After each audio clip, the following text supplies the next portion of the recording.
అన్ని కుప్పలు స్మెల్ వస్తుంది.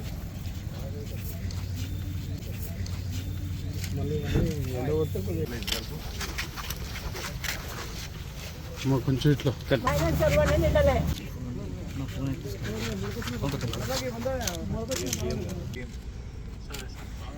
వన్ టూ కిలోస్ ఏదైనా కటింగ్ పెట్టినా సరే పచ్చిగా ఉంటే కానీ లేకుంది కొంచెం.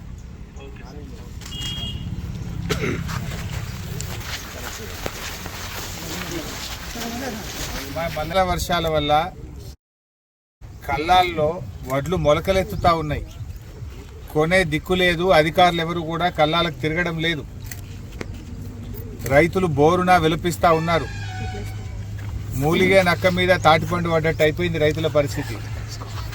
నీ పుణ్యమాని రుణమాఫీ కాకపాయే, రైతు బంధు వడకపాయే, ఏదో కష్టపడి ఆరుగాలం కష్టం చేసి అప్పులు తెచ్చి పంట పండిస్తే ఈ వడగళ్ల వానతో అకాల వర్షాలతో పండిన పంట కొనే దిక్కులేక ఇలా రైతులు తీవ్రమైనటువంటి ఆవేదనలో ఉన్నారు. రేవంత్ రెడ్డి కొంచెం రైతుల గురించి పట్టించుకో. చిల్లర మాటలు మాట్లాడు కాదు.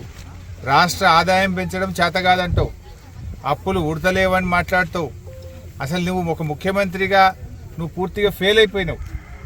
ఇప్పుడు ఈ కొత్త ముచ్చట్న కేసీఆర్ ఉండగా 11 విడతల్లో కరోనా వచ్చినా, పెద్ద నోట్ల రద్దయినా, ఆర్థిక మాంద్యం ఉన్నా ఎన్నడూ రైతు బంధు పైసా రూపాయి ఆగలే.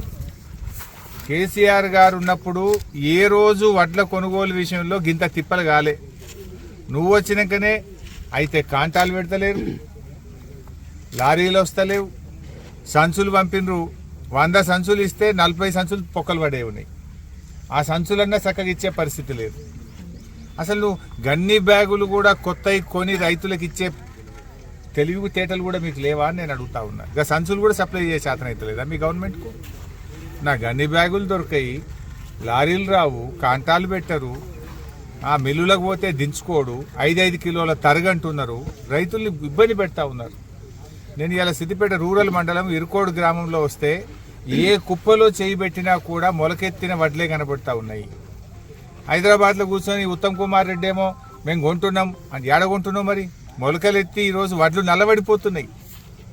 ఇప్పుడు వర్షం పడంగానే వెంటనే ఎత్తి రైస్ మిల్లులకు అలాట్మెంట్ ఇచ్చి బాయిల్ రైస్ చేసుకోవచ్చు కదా. రెవెన్యూ వ్యవస్థ ఏం చేస్తున్నారు? కలెక్టర్లు, ఆర్డీఓలు, ఎంఆర్ఓలు, DM civil supplies, agriculture department ఏం చేస్తుంది అని నేను అడుగుతా ఉన్నా. ఆ రోజు కేసీఆర్ గారు ప్రభుత్వం ఉన్నప్పుడు ఆయన వాన పడితే ఎంఆర్ఓలు పోయి సెంటర్లలో కూర్చొని ఆర్ఐఓ కాడ, డిటిఓ కాడ, ఎంఆర్ఓ కాడ కూర్చొని ఆర్డీఓలు తిరుక్కుంటా మిల్లులకు వెంటనే దించిపిచ్చి రైతుల్ని కాపాడుకునే ప్రయత్నం చేసినాం. నువ్వు రైతు బంధు చేయపోతివి, రుణమాఫీ చేయపోతివి, కనీసం పండిన వడ్లు కూడా కొనే తెలివి లేదా నీ ప్రభుత్వానికి అని అడుగుతా ఉన్నా. చేత కాకపోతే దీపో. ఎందుకంటే నువ్వు అప్పు ఉట్టదంటావు, పైసా పెంచనంటావు, వడ్లు కొననంటావు, రైతు బంధు